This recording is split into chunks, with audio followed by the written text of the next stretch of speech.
எல்லோருக்கும் வணக்கம். நம்ம கோழி வளர்ப்பு ரொம்ப நல்ல முறையில் போயிட்டுருக்கு. நம்ம வீடியோவும் நல்ல முறையில் ரீச் ஆகி போயிட்டுருக்கு. எல்லோரும் ரொம்ப ஆதரவு கொடுக்குறீங்க, ரொம்ப நன்றி. எல்லோரும் கேட்குற டவுட்டுக்கு நான் பதில் சொல்லிக்கிட்டு தான் இருக்கேன். டவுட்டு சொல்கிற அளவுக்கு நீங்கள் பெரிய ஆளான்னு சொன்னீங்கன்னா நான் கண்டிப்பாக இல்லை. எனக்கும் நிறைய அனுபவங்களுக்கு அப்புறம் தான் நான் ஒரு சிலதை கற்றுக்கிட்டேன். அதை மட்டும் தான் நான் ஷேர் பண்ணிக்கிறேனே வழியே, இப்படி தான் பண்ணுங்கள், இப்படி தான் செய்யுங்க, கண்டிப்பாக இதை பண்ணால் தான் சக்ஸஸ் ஆகும்னு நான் சொல்லவே மாட்டேன்.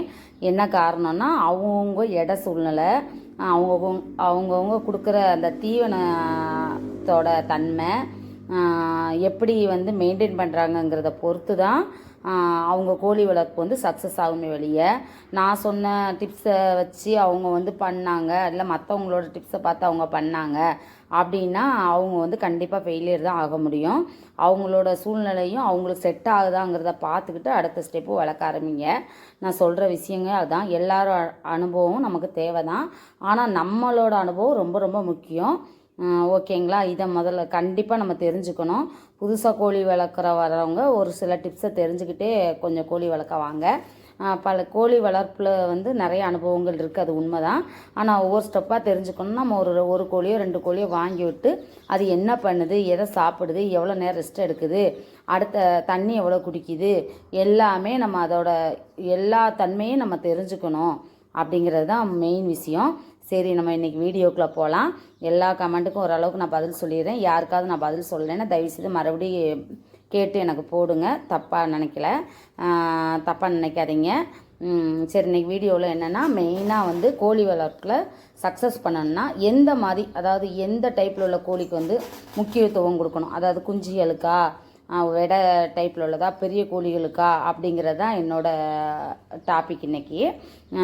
என்னென்னா மெயினாக சக்ஸஸ் பண்ணோன்னா மெயினாக கோழி குஞ்சுகளுக்கு தான் இம்பார்ட்டன்ட் கொடுக்கணும்.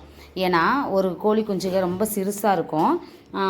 சிறுசாக இருந்து பெருசாகிற டைமில் நிறையா கிளைமேட் சேஞ்சு ஏதாவது வந்துச்சுன்னா கண்டிப்பாக நோய் எஃபெக்ட் ஆகி, அதாவது சின்ன குழந்தைகளை ரொம்ப பராமரிப்போம் இல்லையா, அதுதான் முக்கியம். இந்த கோழி வளர்ப்புலையும் 1 நாள்லேருந்து 20 நாள் வரைக்கும் கோழி குஞ்சு இழப்பு இல்லாமல் வளர்த்துட்டாலே அடுத்த ஸ்டெப், அதாவது ஒரு 20 நாள்லேருந்து ஒரு 2 மாதம் வரைக்கும் வெளியே விடாமல் பாதுகாப்பாக வளர்த்துட்டாலே நம்ம பெரிய கோழி ஆக்குறது ரொம்ப ஈஸி. அதாவது ஸ்டெப் பை ஸ்டெப்புங்கிறத சொல்லுவாங்களே, அது மாதிரி இதுவும். சின்ன கோழிகளுக்கு அப்போ எப்படி வளர்க்கணும் அப்படின்னா நான் நிறைய வீடியோவில் சொல்லியிருக்கேன். இருந்தாலும் இது எதுக்காக மறுபடியும் சொல்கிறேன்னா, இது மெயின் விஷயம்.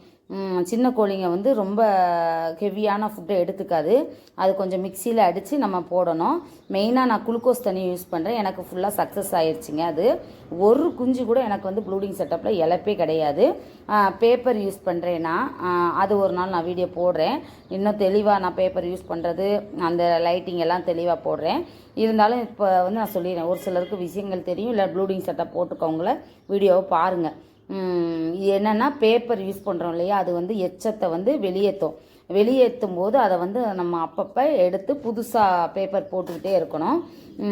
தண்ணி குடிக்கிறதுக்கு இந்த மாதிரி ஃபீடரு ட்ரிங்கர் விற்கிது ஆன்லைனில், அந்த மாதிரி வாங்கிக்கலாம். இல்லை நம்ம கிண்ணத்தில் கூட நம்ம முதல்ல எல்லாமே பெரிய லெவலில் செய்ய முடியாது. கிண்ணத்தில் கூட நம்ம மாற்றி வைக்கணும். ஆனால் கண்டிப்பாக இன்னொரு விஷயங்க, தண்ணி கிண்ணத்தையும் தீவன கிண்ணத்தையும் அந்த 20 நாளைக்கு நல்லா கழுவி வைக்கணும். சோப் போட்டு கழுவுறீங்களோ இல்லையோ, மண்ணை வச்சாதான் நல்லா தேய்ச்சி கழுவி அதுக்கப்புறம் உள்ள தண்ணியை வைங்க. இது 20 நாள் எந்த ஒரு இது இல்லாமல் வளர்ந்துருச்சுனாலே குஞ்சு தெளிவாக வளர்ந்துருங்க. அந்த கம்பெனி ஃபீடு தாங்க கொடுக்குறேன். அந்த ஃபீடு கொடுக்கும்போது நல்லா தெளிவாக வளர்றதுனால அடுத்த ஸ்டெப்புக்கு ஈஸியாக வளர்த்துடலாங்க. கஷ்டமே கிடையாதுங்க. கோழி குஞ்சு ப்ளூடிங் செட்டப்பில் போட்டு பாருங்கள், அந்த அனுபவம் கிடைக்குங்க. ரொம்ப நன்றிங்க. ரொம்ப ரொம்ப நன்றி.